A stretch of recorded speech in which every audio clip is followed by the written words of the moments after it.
Welcome to another episode of ADHEDC, and today I'm going to be building a set of 3 planter boxes.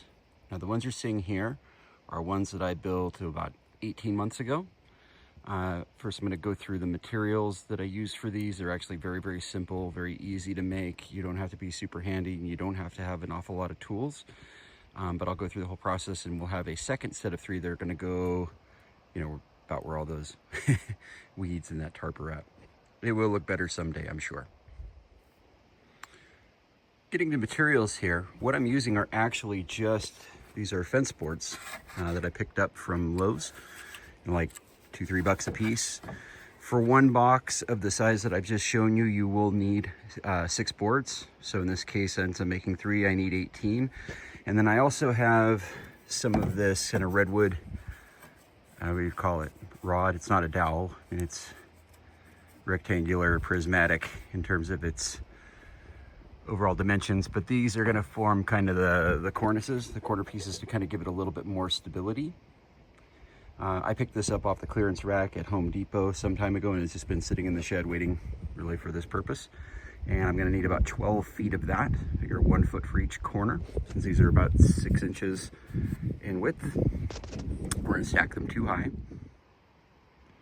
And I'll say lastly for now, in terms of materials, I have this 36-inch, 10 feet long hardware cloth. I'm hoping I have enough. I have a little bit left over from my last set that I made. I can't remember how many rolls of this we bought. This is about $25 at Lowe's. And this is going to form the bottom.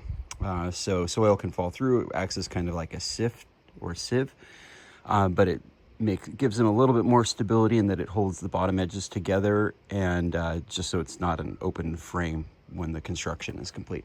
This is actually one of the harder parts to put on. Other tools and materials here, obviously you're going to need a tape measure for making sure you cut those boards at the right place. I've got my staple gun. This is going to be used for putting the hardware cloth onto the bottoms once the frames are built. I've got myself some 1 5/8" screws, also picked up at Lowe's. You can use shorter than this. This is a little bit longer than what I would really need, but I was having trouble locating 1 1/4 when I was at Lowe's the other day.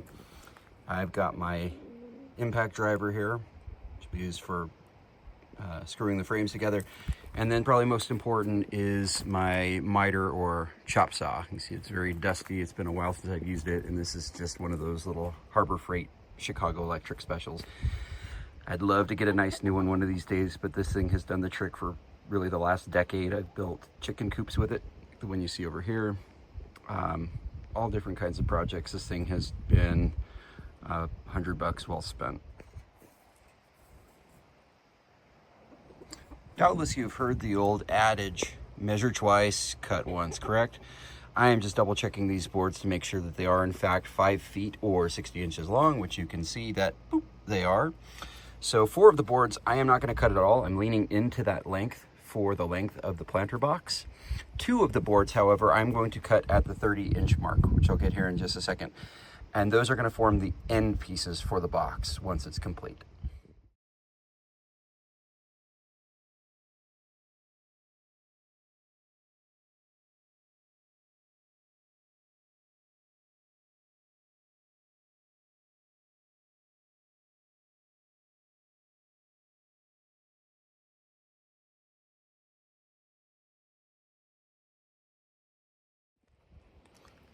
So I've got my end pieces cut for all 3 boxes. You can see here, none of this is super pretty except that very rotten looking knot there.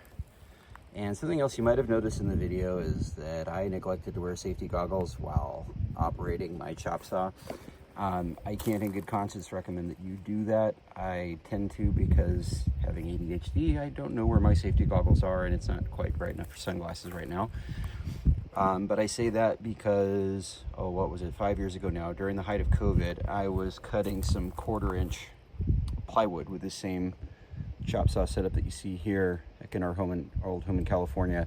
And I got a piece of, or splinter of that plywood in my eye, bad enough I had to go visit the ER. Everything was fine. I still have both eyes.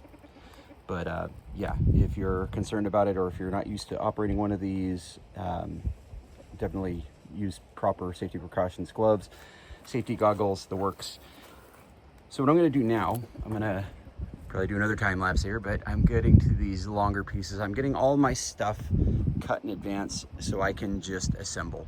It makes this very, very quick and easy this way. So these lengths of redwood here, I'm gonna cut into roughly a foot. It doesn't have to be quite exact. These are gonna fill in the corners. If they're recessed a little bit, either from top or bottom, not a big deal. This is really just something to give the box some side-to-side stability. And then we'll finish up when we put these together by putting the hardware cloth on the bottom. Also, just a quick aside, while I am in no way, shape, or form sponsored by Dr. Pepper, having a beverage of choice close at hand is always very nice on a project like this.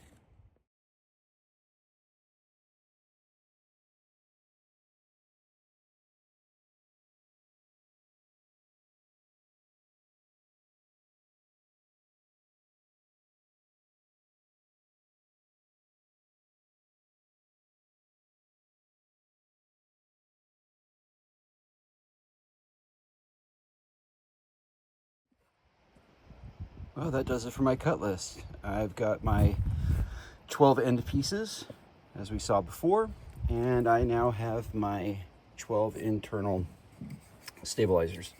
So one on each corner, and these are, I did a little double check the measurements. I had said that the boards were about 6 inches wide. They are in fact about 5.5. So I cut these at approximately 10 inches each instead of a foot, as I had said, but 12 in total. So the cut list is complete. It's all assembly from here on out.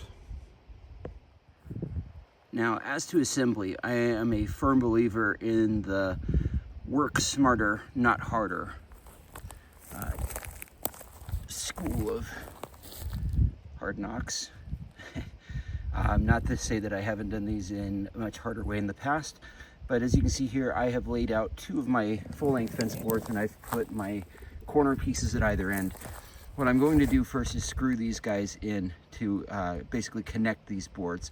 I'm going to build each side in this way, so then once the sides are fully assembled, I can just screw the end pieces right into these. It's going to be a cinch. Like I said, these are kind of quick and easy, not super pretty, but they get the job done.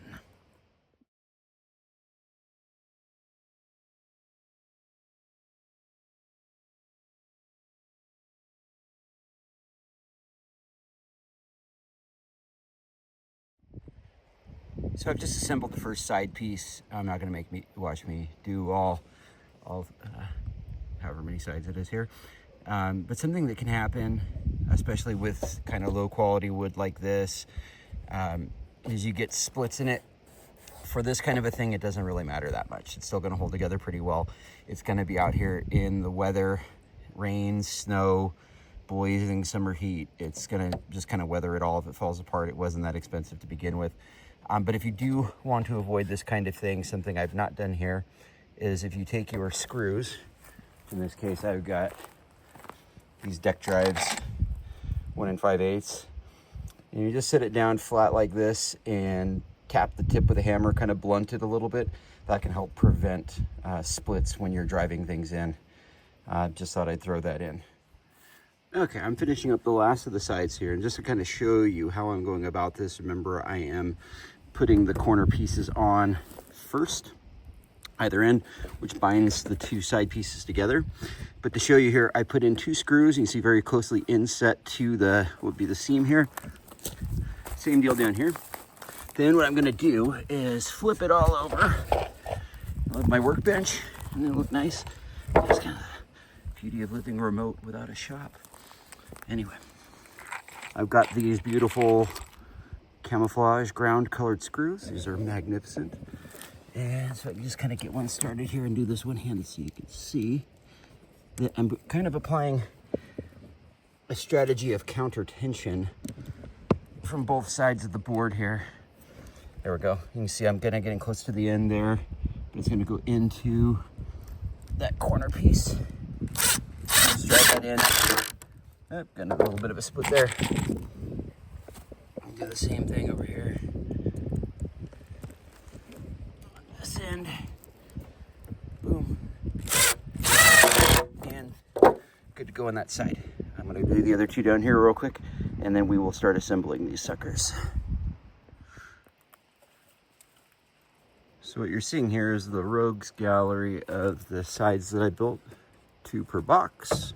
So 2, 4, 6 total. And what I'm going to do next, bring one of these over here for a second. I have one side piece already ready to go, is I'm going to begin attaching the side pieces here. You see perpendicular to the frame. And that's why I did this in advance. So I've got a lot more to screw into. I don't have to worry about stacking things. It's already ready to go. I'm just gonna kind of get this level as I can, start popping these on, and then we'll see the framework come together in the sequence I'll show you now.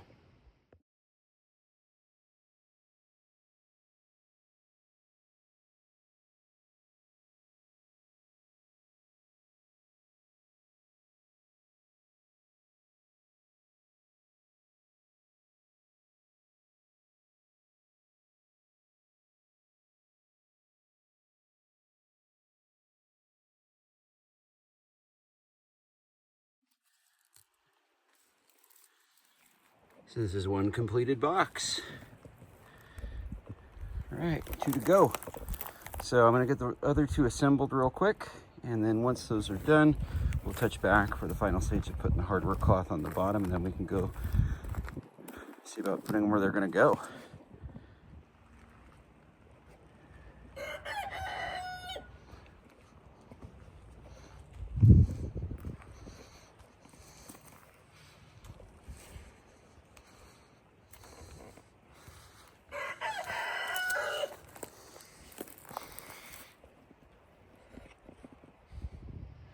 Well, we've arrived at a largely finished product.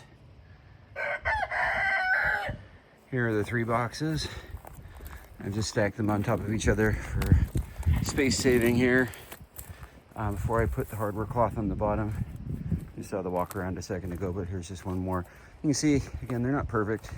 They're not fancy. This all came together in really just maybe an hour, maybe 2, depending. If you work pretty fast or you've done this kind of thing before, you're probably in good shape. But what we're gonna do now is put the hardware cloth on the... Oh, shut the hell up. We're gonna put the hardware cloth on the bottom and call it a day. So a couple of things I forgot and why this is ADHEDC. You're also going to need a pair of tin snips for this. This is going to be used to cut that hardware cloth. I brought out 2 pair because I've got them. These are pretty good. I really kind of prefer the Milwaukee's. They're lock. They're also spring loaded. These are great for cutting wire, or if you're in intense interrogations, taking a pinky off at the first knuckle. Amazing stuff. The other thing I forgot is that I'm going to need this again because, as my wife has just reminded me, and I ADHD'd it, is there is a secondary support strut that goes on the inside center, about midway through on both sides. It keeps these from kind of bending and bowing and peeling apart, and like any part of it, it gives you just more stability for the box. So I'm going to be cutting 6 more lengths of this stuff here, and then I'll be popping those in, and then we can put the hardware cloth on.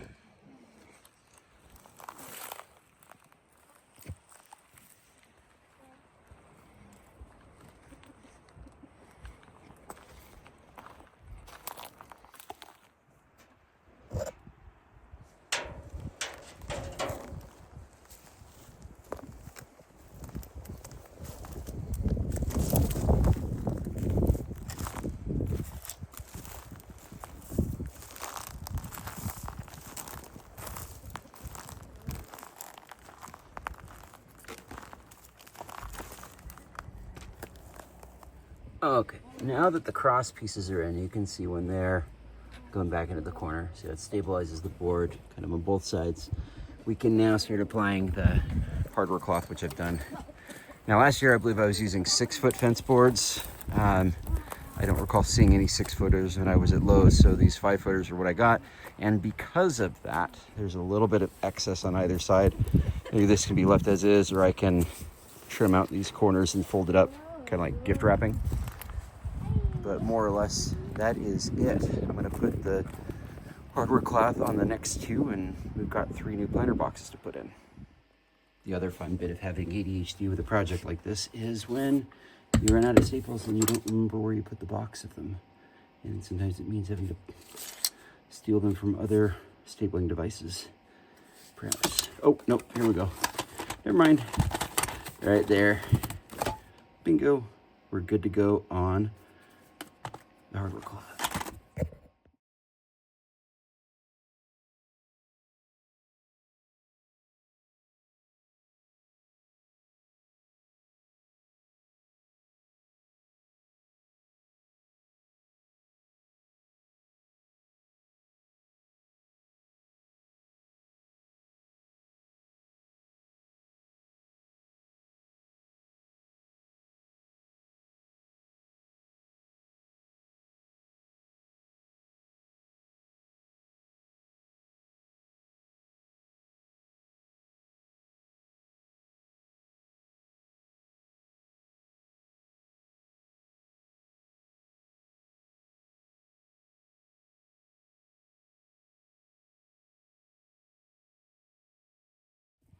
So I rolled out another and stapled it down.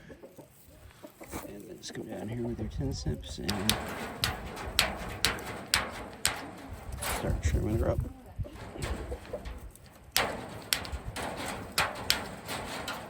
My favorite part.